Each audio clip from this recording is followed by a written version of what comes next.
Hi everyone, welcome back to Be Rich. It's me Vinod. As we are recording this video, the market seems to have opened in the negative side and DIIs seem to have stepped in and they seem to be buying. Yesterday, for some reason or another, the DIIs didn't really participate in the market too much, and that led to quite a big steep correction yesterday in the Indian market. And there was quite a lot of value picking which we could have done in the list which we usually have in our hand. Today, the DIIs seem to have woken up. Their FIs are still continuing to sell in Indian markets, where the DIIs seem to be stepping in today and buying. This whole euphoria of Trump winning and the Fed cutting interest rate by a quarter basis point seems to be absorbed very rapidly by the market, or at least didn't come to the Indian shores at all, because the FIIs have made up their minds to move to the Chinese market as of now. And like I said in my previous video, that may change, taking into consideration of geopolitical situations as soon as Trump is sworn in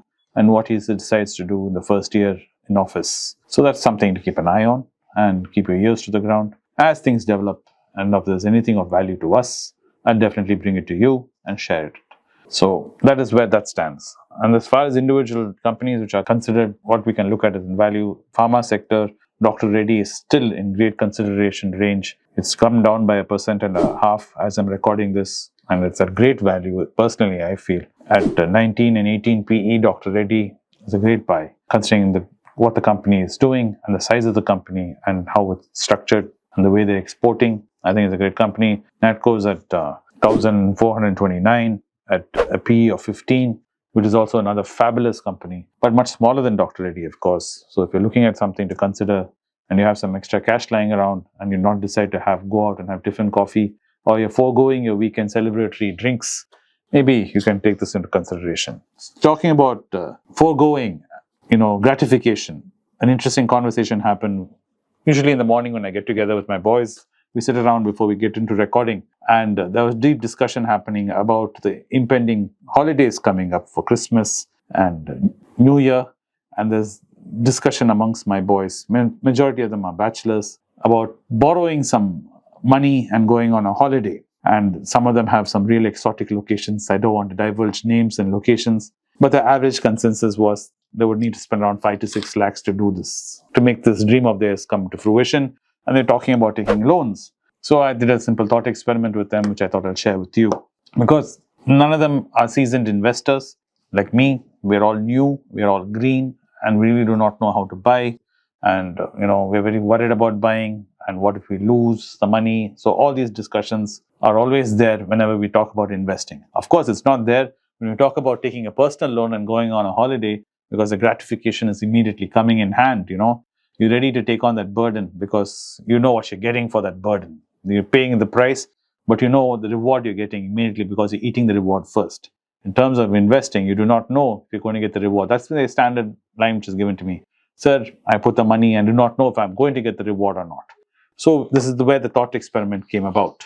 So if I take 6 lakhs today, we rewound the clock saying if we had taken the loan in 2021, because we need data, I do not know where the stock market is going to go going forward, right? So I had to rewind the clock and say, let's take 6 lakhs for 3 years, 36 months.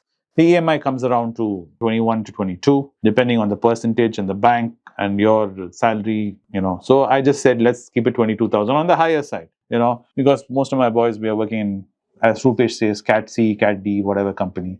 We're not a software blue chip company, so banks would probably be very harsh on interest rates to us. So we said that and kept it as open as possible. And we said, let's keep it 22,000. So if you're taking this loan on December of 2021 and went on your holiday, 6 lakhs, and then you start paying the EMI, 22,000 rupees. Today, November, you would have finished paying the EMI and your loan would have closed today. And you would have paid a sum of almost 7,60,000 rupees to the bank to enjoy your holiday 3 years ago. The holiday would have been long forgotten, but the burden of the yoke of the loan would have finally been removed from your neck today. And you'd be hardly able to remember what all happened 3 years ago on that holiday. Of course, I'm hoping nothing bad had happened. But even the good things you would have forgotten unless something terrible happened. But let's say in the reverse, one of the members in my group decided not to join the rest of them and go on this holiday and taken that EMI amount and bought shares, right? I'm not talking about sipping here. We're talking about buying physical shares, right? We're not talking about mutual funds. I know you've seen all these equations and, 12% return, 13% return, long period of time. So it's not that. This is actually buying shares. And we picked 3 companies to look at. These are companies which are considered safe by Anand, and most people think these companies are very safe. So we, being who we are, we said, okay, we will also look at these 3 companies. The first company which we would have been blindly investing would have been, Rupesh said, let's do ITC, right? So we looked at ITC. 36 months back, ITC was at a price of around 224 rupees. And today it's trading at a price of 476, 477. So 36 months, Rupesh had been buying ITC shares, 22,000 rupees every month, blindly, without doing anything else. Not looking at the PE, not looking at any of the shares, like how he's paying the EMI. Because he's already enjoyed the holiday, so he's paying the EMI. Same concept here. He's just, instead of paying an EMI, he's just buying ITC shares because ITC is a safe company. It's long history, all, said and done. He keeps buying ITC. He would have bought today. By today, he would have had 2,375 shares, which would have been valued at today's price at 11.3 lakhs. And ITC dividend alone, he would have collected 42,000 rupees. So today, Rupesh, while the rest of the gang would have just finished paying off the loan for the holiday they went 3 years ago, Rupesh would today be sitting at almost 12 lakhs and with no loan. And if he wants to go on a holiday today, he can easily sell half of his holdings in ITC and go on a holiday without any loan yoke on his neck, plus have another 6 lakhs still invested in ITC. Let's say, you say, Vinod, ITC, anyone can have done this. What about some other company? Okay, then Rupesh said, sir, let's talk about Indian hotels then. Well, Indian hotels in 36 months has gone up from 176 rupees to today at 713 rupees in the last 36 months. And if Rupesh had been buying, instead of ITC, he had been buying Indian hotels, today he would have almost 2,084 shares of Indian hotels, and that would be valued at 14.86 lakhs. I'm sure a lot of you are saying, we're making this too easy. Looking back, we can always calculate these. What if we picked a company which should not grow like this? Then what would have been the story? I would have probably invested and not have as much as growth. It won't look as mouth-watering as this. So we picked Tata Motors. Tata Motors, if you look at it historically, the company price has been going like yo-yoing up and down. And, Tata Motors is something we've been considering for a very long time. And what if we bought Tata Motors? Because Tata Motors did not go through the stellar returns of Indian hotels. So Tata Motors 36 months ago was at 419, 420 rupees. Today it's at 810, 812. Over 36 months, Rupesh would have bought around 1,336 shares of Tata Motors and it will be still valued at 10.85 lakhs. So what is the lesson? Should I go out and start buying Tata Motors? Yes, Tata Motors is in consideration. If you're planning to take a loan and go on a holiday and pay 22,000 rupees EMI for the next 3 months, I would say, hang on, don't do it. Especially if you're a bachelor like most of my boys are, and there is no pressing need to take this loan. Because this is a holiday, you can forego this gratification, this immediate gratification, no matter where this holiday is and however exotic it is. You can put a pause on it, especially if you're 25 years old, 24 years old, If it's not a loan for any emergency, family emergency or anything like that, and you're just going to go blow some money, I would say wait. Because invest it. Because today, if you start buying Tata Motors at these levels, where the price to earnings of Tata is at 8 Tata Motors, I'm sure in 3 years' time, I'll definitely do a video. That I promise you. I'll be here 3 years from now. Rupesh will be here 3 years from now. Of course, Rupesh will be 11 to 12 lakhs richer because he's going to follow this advice.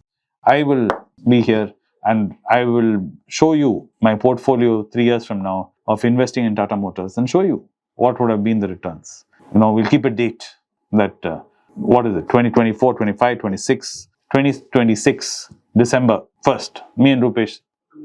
Sorry, that's 22 years. Rupesh corrected me. So that's 25, 26, 27. 2027, December 1st.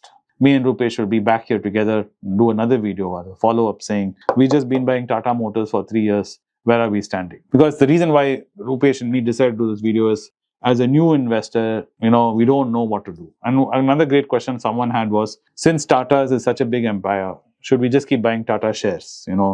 Keep buy Tata companies alone. You can manage to do this strategy as long as you're buying it in value.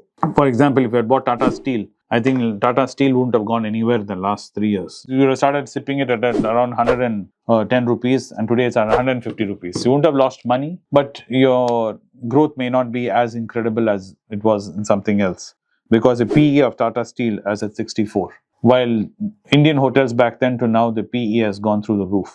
Indian hotels PE is at almost 80. So keep that in mind. Indian hotels PE in 2021, the 36. From 36, the PE is almost doubled up and gone to where it is today. So, you can buy Tata companies and stay within Tata, as one of you had asked, as long as you're buying it in value. And even ITC. The reason why I picked ITC was because ITC was in tremendous value. When I was talking about 3 years ago, you would have started buying ITC at 20 PE, and today it's at almost 30 PE. So that is where you're seeing this tremendous growth.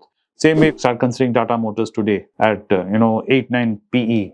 3 years from now, you will see tremendous return in Tata Motors, because Tata Motors is at 8, and if you look at the PE ratio over 5 years, it is at 18. There is a huge gap created by Mr. Market for you in Tata Motors. So that is what I wanted to keep in mind. All right. So don't take loan. Let go of that immediate gratification. If you're thinking of buying a new camera, Sony camera for 3 lakhs, or a new MacBook Pro for 3 lakhs, they just announced new MacBook Pros. The black one looks very nice and fancy, of course. If you really don't need it, see, there's a problem. You have to ask an honest question, because it's very easy, it's a slippery slope in human psychology to say, do you want it or do you need it? There's a big difference between both. Need is something that you need to fulfill. Want is something you just want. So you need to find out if you need it or want it, and then put it in the right column, forego that gratification and start investing. And it doesn't have to be something complicated, doesn't have to be something exotic. It's very boring. Imagine just buying, like how you're paying an EMI, which is very boring. Buying every month on month, buying an ITC for 22,000 rupees, or buying Tata Motors for 22,000 rupees. You can even spread your bets, You can take, like what Rupesh was talking to me. He said, sir, you could have actually split your bets. You can put, 5,000 rupees in ITC, put 5,000 rupees in Indian hotels, and put 5,000 rupees in Tata Motors. And that way, if one company grew, like Indian hotels gave you much better returns, Tata Motors didn't give you so much good returns, you would have still averaged out even better than just buying Tata Motors alone. Which is also true. So this is what I wanted to give you guys food for thought. How you can create wealth, how you can create situations where you can grow. And this is just 3 years. Imagine now you multiply this into a decade. You multiply this into 15 years. You're going to see some fabulous returns if you just do this. It's not complicated. That's what I wanted to. The essence of the video is to tell you, creating wealth is not complicated. What it is it is all about discipline and psychology and being committed. These are the 3 things. Like how you're committed to spending money, how you're committed to going on a holiday. If you stay committed to investing and building this wealth, trust me, 10 years from now, when people like you and Rupesh are 35, 40, you'll be sitting at 50, 60 lakhs. And then thinking of going on a holiday would not be something you have to put a lot of thought in. You can buy a ticket right now and go on a holiday. You'll be like, you want to go on a holiday? We'll go on a holiday. It's not going to bite into you so hard as it is right now. Thanks for watching the video as always. Do subscribe to this channel. Do share this with friends and family and people like Rupesh, who are planning on going on a December holiday by borrowing some money. Please give them a good shake-up. We'll do them a great service by dissuading them from taking personal loans for gratification. So other than that, nothing else more. Have a wonderful day tomorrow, and I'll see you again tomorrow evening. Bye. Thanks for your support for Be Rich. For those who are in North India or who are outside India, you have friends who know Hindi, or if you know Hindi, please subscribe to my channel, Paisa Boltha Hai. I give the same content which I do in Tamil in that. And this is for people who want to follow me in Hindi. Be Rich has slightly different content. Thank you for supporting Be Rich, and I'll be around here. Hey guys, welcome back to Be Rich. Before we get into the video, I wanted to bring to your notice that my uncles Vinod Srinivasan, Anand Srinivasan and I have rolled out our Substack, which is basically a blog/newsletter where we're going to post our original research onto it. And we've analyzed macroeconomic trends, and a lot of you know my uncle Anand Srinivasan and I regularly write for The Hindu, and these articles are also going to be made available for you in the Substack. The link is moatinvesting.substack.com. You'll find it in the description and in the video right now. We hope you go check it out. We've put a lot of time and effort into it. And please give us comments and feedback on what you read. Thank you. It's a great privilege and honor that so many of you in thousands have subscribed to my channel and have supported me. I have written 2 books in English, The Alchemy of Money and Ordinary Stocks, Extraordinary Profits. These books are published by us and are ready. If you want to procure a copy, send us a message to the WhatsApp number given below and my team would respond to you. If you want an Amazon Kindle copy you can click the link below. Finally, those who wish to consult with me can send a mail to berichenglish@gmail.com. Once again, I thank you for your support. If you like this video, press the subscribe button of my channel, hit the like button and turn on the bell notification.